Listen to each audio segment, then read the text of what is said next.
First, make sure you have some high temperature bearing grease.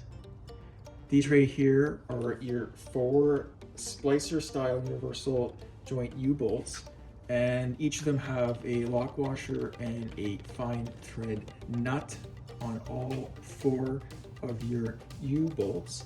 And over here are your splicer style drive shaft universal joints, and these right here are actually your bearings that will ride on your splicer style drive shaft universal joints, and that will be connected to your U-bolts that will actually hold your drive shaft in place. The first step is to apply some of your high temperature grease onto your universal joints here. Just a nice light coating on all 4 of these parts. Now it's time to pack your bearings with the grease.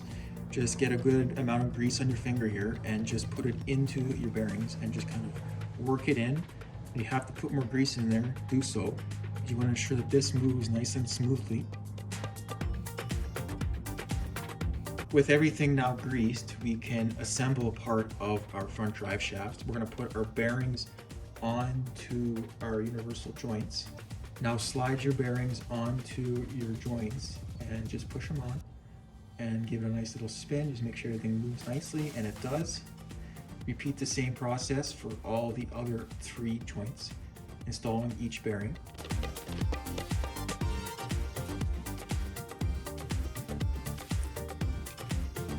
The last step here is to apply some more grease to the outside of your bearings, because this is where your U-bolts will ride against. So nice coating around all 4 bearings. Apply some grease to both of the yokes on your Jeep. Put some grease in the inside here where the bearing will ride.